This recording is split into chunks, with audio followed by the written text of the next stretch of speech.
bu dee leneen nag loolu xamuñu ci dara mais bu dee droit rek moo tax ñuy wax la décision qui a été prise mooy décision bi nga xam ne moom le juge de Ziguinchor jëloon moom le juge bi war a delloo si.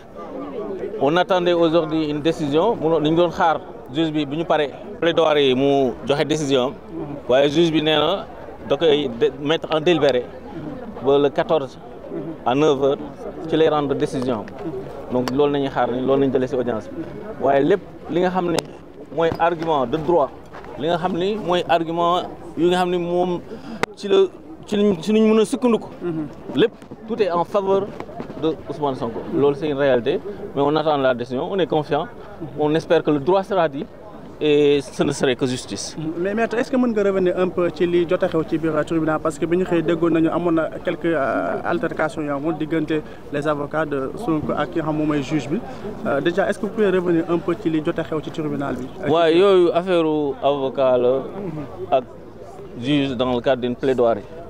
loolu mooy lan mooy de manière générale balaa audience di commencer il faut que ñu organiser ko temps avocat yi il faut que ñu wax ñaata temps nañu wax parce que pour avocat Ousmane Sonko yi tamit dañoo war a ñëw pour défendre seen client ci anam yu mu gën a anam yu gën a leer donc c'est pour cela que ni on a demandé plus de temps pour pouvoir plaider en profondeur le dossier et c'est ce qu'on a fait voilà. lan nga xalaat ne aussi moo waral ñu au lieu ñu def ko salle 4 bi ñu ko prévoir ñu yóbbu ko salle 7. waaw loolu bett nañ trop te boo gisee ni affaire bi mujjee yéex a commencé audience bi mujjee yéex a commencé amoon na ay avocats ñoo xam ni dañoo ñëw dem directement salle 4 parce que convocation bi salle 4 la woon. mais dañoo ñëw ba fii ñu ne ñu non finalement convocation bi en fait dañ koy on va y revenir et que salle 7 foofu lay audience bi di mujj déroulé on aurait aimé audience bi déroulé à la salle 4. audience salle 4 moo ëpp salle 7 et que de manière générale aussi procès yi mag yi salle 4 lay déroulé wu te loolu nag dañ koy regretter bu baax mais en même temps l'essentiel est que ni jox nañ ñu temps pour ñu plaider et on a plaidé le dossier comme il le fallait. Voilà. Maintenant, qu'est-ce qu'on peut attendre peut-être après le 14 bu fekkente ne juge bi ak décision bu mën di jël lu ñu mën a xaar ci yéen avocats yi ak yéen ñi nga xamante ne ànd ak Ousmane Sonko. waaw en fait loolu bien entendu décision bi bu génnee et on espère que la décision sera en faveur du président Ousmane Sonko bu boobaa bien entendu État du Sénégal lu mu def dinañ ko ci topp. Et si c'est le contraire? Si c'est le contraire dinañ dem rendre compte à notre client. Puisque c'est le client qui décide nous ne sommes que ses mandataires et assistants client bi lu mu décider dinañ ko def ci nu gën a rafete te lenn am na te que on est prêt à en découdre mooy maanaam xeex bi jaxagul ñu ngi espérer am ci ndam mais ak nu mu munti demee dinañ continuer xeex bi ba Ousmane Sonko nekk candidat inchallah au présidentiel de 2024. est-ce que kaw agent judiciaire de l'État tey indi nañ lu bees loo xamante ni war na mën a tax maanaam avocat Ousmane Sonko xaw a am njàqare tuuti ci procès bi.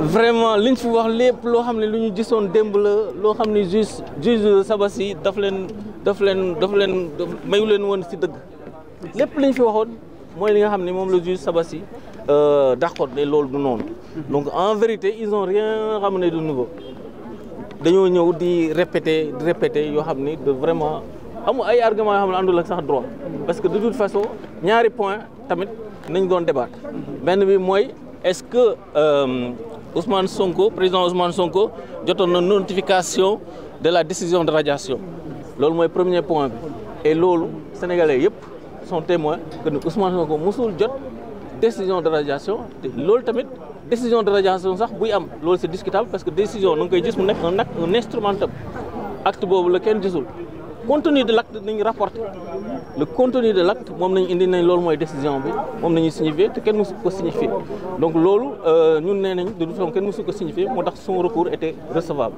voilà loolu c'est clair loolu le juge Sabassi avait décidé en notre faveur et on espère que le juge de Dakar va également répéter la même chose boo xoolee tamit Cour suprême dafa ne le juge Sabassi n'avait pas tiré les conclusions de ses propres constatations maanaam juge Sabassi ne woon na ni la signification était irrégulière la sanction d'une signification irrégulière c'est quoi signification irrégulière mooy nullité de la signation mais le juge avait considéré que la signification était sans effet voilà donc loolu moo tax affaire yi tamit loolu moo tax affaire yi tamit on est confiant ci côté boobu. léegi décision bi war a. beneen point bi ñu doon débattre mooy sur le fond ndax contumace mi ngi am ba léegi waaye affaire yi caaxaan la parce que boo xoolee même chronologie fait yi boo xoolee bu baax Ousmane Sonko ñu ngi ko jàpp le 28 juillet décision bi naan da koy radier mi ngi ko jël le 22 te entre temps jàpp nañ ko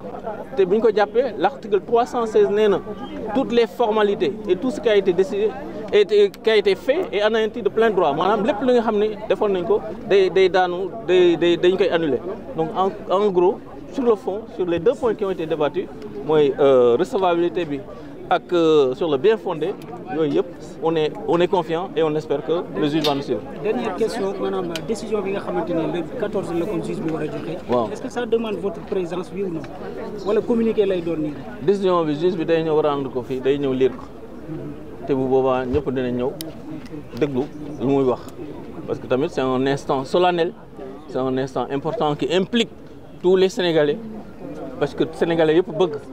Ousmane Sonko bokk ci élections yi mu nekk des élections inclusives nit yi am liberté de choix de leur candidat donc loolu tamit c'est important que moom mu ñëw assumer sa décision dire ko bu boobaa ñun tamit dinañ ñëw taxaw pour déglu lu muy wax ndax lu muy wax li ça intéresse tout le peuple sénégalais aussi. Alors merci, vous pouvez faire le résumé en français. Très rapidement, l'audience s'est très bien déroulée. Le juge a décidé de mettre la décision en délibéré. Donc la décision interviendra le 14 à 9h. Nous attendons bien entendu une décision de confirmation ou plutôt une décision qui consistera à redire ce que le premier juge a déjà dit, c'est-à-dire que le président Ousmane Sonko n'est pas forclos dans son recours, il était dans les délais pour pouvoir attaquer la décision de radiation. Nous espérons également que le juge va également décider que la demande d'annulation de la décision de radiation sera une décision annulée, puisqu'en vérité, la contumace n'a jamais eu lieu. La contumace a eu lieu, elle a été anéantie de plein droit le jour où Ousmane Sonko a été appréhendé, arrêté. Maintenant qu'on nous dise, oui, il y a une arrestation pour un point qui est différent d'une arrestation d'un autre point, ça ce n'est que de la rigolade, ce ne sont que des arguties qui sont ridicules. Et cela n'est pas acceptable. Donc c'est pour ces raisons que nous sommes confiants, nous restons confiants, nous pensons que le droit sera dit le 14 et que bien entendu, le peuple sénégalais aura le choix aux élections de 2024 de choisir librement entre le candidat du système et le candidat anti-système. Et c'est ce qui est important et ce qui est important à retenir, que en fait, voilà, nous attendons tous une décision favorable et on espère que la décision sera favorable. Mais est-ce que, par exemple, vous pouvez revenir sur le déroulement de l'audience? Depuis ce matin, vous étiez là. Oui, l'audience d'abord ce qui s'est passé à l'intérieur. L'audience s'est déroulée d'abord par une petite organisation sur le temps de parole des avocats. Et le juge a accordé 4 heures à chaque partie. Donc les avocats du président Ousmane Sonko ont plaidé en premier puisqu'ils sont en demande. Puis il y a eu une suspension et que par la suite les avocats de l'État ont plaidé. Il faudrait relever que les avocats du président Ousmane Sonko ont plaidé en droit. Ils ont argumenté les choses, ils ont expliqué aux juges l'enjeu de cette décision et que bien entendu nous gardons espoir que le droit sera dit. Et si le droit est dit, le président Ousmane Sonko va avoir une décision favorable. Est-ce que vous avez eu des explications par rapport au changement dû à la salle? Par rapport à la salle, ça apparemment c'est une question d'organisation.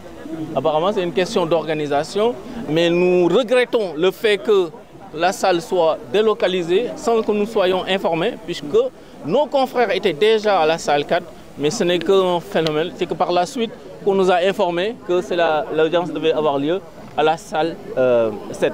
Et nous regrettons tout cela. Est-ce que le camp adverse a amené des éléments nouveaux lors de cette audience? Ils n'ont ramené aucun élément nouveau. Ils ont essayé d'étaler des éléments qui ont été rejetés par le juge de Ziguinchor. Ils ont essayé de se débattre dans des arguments qui n'ont rien à voir avec l'audience. Quelquefois même on se demandait, mais où est-ce qu'ils ont appris leurs droits? Et c'est ça qui est inquiétant. C'est de voir des avocats en vérité qui défendent une cause. On est d'accord, l'avocat défend une partie.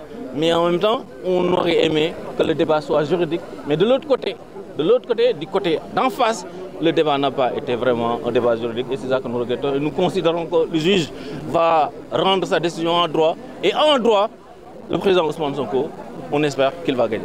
Concernant cette décision, pensez-vous que le juge va faire un communiqué ou ça va demander à ce que vous reveniez ici? En vérité, nous considérons que l'instant doit être solennel et nous pensons que le juge, bien entendu, a donné rendez-vous le 14 à 9 h et que ce sera une audience publique. Le prononcé de la décision sera public. Le juge va venir et lire la décision et tout le monde sera édifié sur la décision qui sera retenue. D'accord. Voilà. Et qu'est-ce qu'on peut attendre de vous en tant qu'avocat de Sonko après la décision du juge le 14? Si l'État du Sénégal est débouté, bien entendu, nous allons nous réjouir. Et si l'État du Sénégal décide de se pourvoir en cassation, nous irons encore à la Cour de cassation. Ok, merci. Voilà. Merci. Merci. Merci.